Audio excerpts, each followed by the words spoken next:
6, 5, 4, 3. Yeah!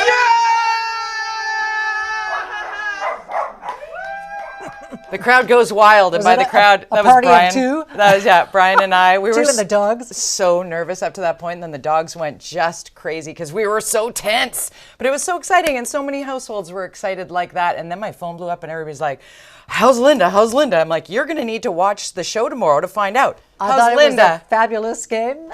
It was more entertaining than I thought.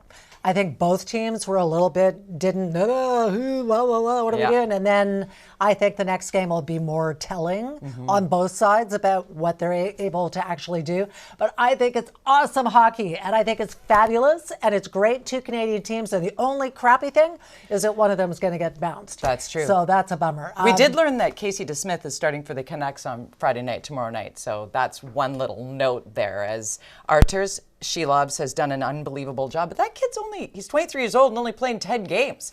He has had one shutout in his entire career, and that was last week. My nickname for him is Sheila. His name is Sheila.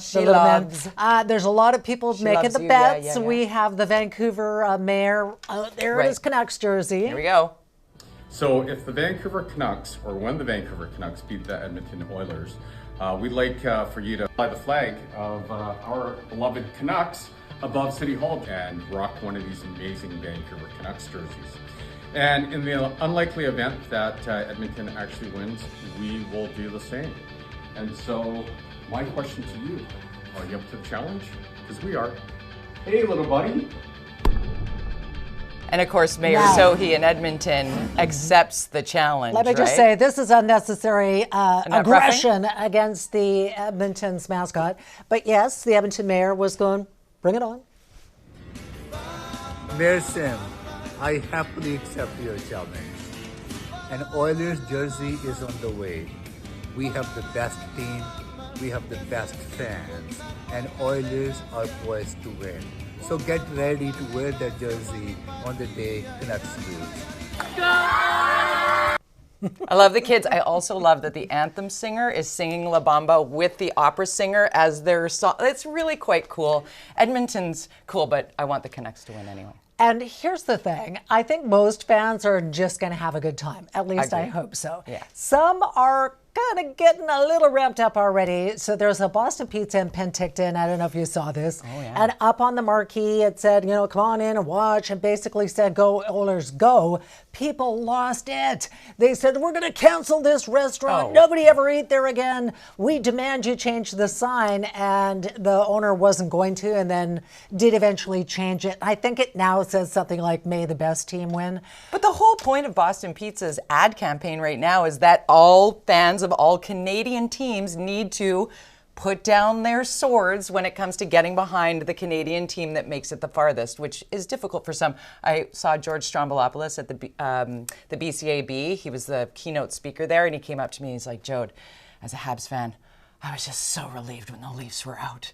Like, some fans just can't let go of it. And there's an Edmonton-Vancouver thing that's like, anybody but Calgary.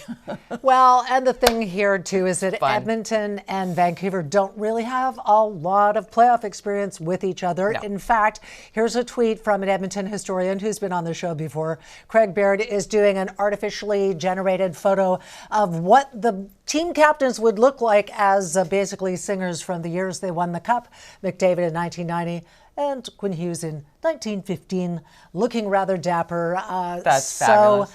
I remember when Craig did us in the AI thing. That was pretty fun as well. One of the interesting stats, I like to do this as a former sports broadcaster with people who are getting caught up in it and not really, learned in hockey perhaps. Like, one of the stats takeaway from Game 1 that the Hockey Night in Canada guys gave to us was Game 1 was the first time in Connor McDavid's career that he did not record a shot on net. That he did not record a shot. He had an assist. But Those Well- types of stats are the fun bits that you get when you watch closely, and you can get caught up in the game. You don't have to know the history of the sport to get caught up in And- it. Pick a team, enjoy cheering on your team. The reason that Connor McDavid was having trouble, I believe, was because their lines got all hooped up. One of their main people on the first line wasn't playing. He's injured. Nobody knows why. They moved somebody else up. That changes the dynamic and the chemistry. Then Draisaitl got injured and had Something some with his cramping. skate, So too. then he was off, Kept and then that slipping. changed all the lines. Yeah. And so the Oilers were going great guns and having lots of confidence, and then stuff started to fall apart, and then fell apart in spectacular fashion. That's why they but play the games. It's been fun because all of my former Edmonton media peeps are phoning me up. Linda, you need to do an interview. And so I had to do an interview wearing, of course, my Edmonton Oilers t-shirt. I had Looking a pretty. big box of all my Edmonton Oilers jerseys, and I cannot find them. What? I can't find them. I don't know where they are. So the I'll bring you. t-shirt is I'll gonna bring you have to do. Brady's. He's got a McDavid. I'll bring you my son's. He loves Connor McDavid. I know. I keep Who that. does I that? keep that very quiet. But it's going to be fun, and I would just like to away say game that viewing I... tickets. Just put this up while you're saying. Go ahead. What's People this? can read this. This is the away game viewing party that people Right. can go to. I can't even remember what I was going to say now. Oh. So anyway, there you go. Yeah, we are going to have outdoor parties, and some people, I think it's a great idea that they're going to be nowhere near Granville Street, because when you get too much booze and too many people ramped up and, then you get trouble. So make it family friendly, get it into the neighborhoods. Yeah. Everybody have fun. Let's not be mental about the screw you and chirping and whatever. There could be a little bit of it, but some of the nasty I've seen online already, Too much. not okay. We're both Canadian teams. Yeah. Trash there you talk go. is okay, but keep it PG. Right. We can do this in a sports person-like way, right? Exactly. We can. You can. What's up next? Okay, high fashion or self-imposed torture. This is ludicrous. Kim Kardashian causing quite a stir at the Met Gala. What the hell is wrong with people? Coming up next. Oh, viewing party time. Hello there, Joyce in White Rock. You're on Steele and Vance. And we have Kim in Sunset Beach on the show. Thank you for sending in a photo. There's Sally from Nanaimo. Hi, Sally. And Lynn in Lake Eric is how we think you say it. That's right. There's Feet up. nice toes. Toes up. Yep. There you go. And a little extra, just for fun. You want to get in on it? Viewing party at CHEKmedia.ca is how you get entered to win a $100 gift card from Earl's.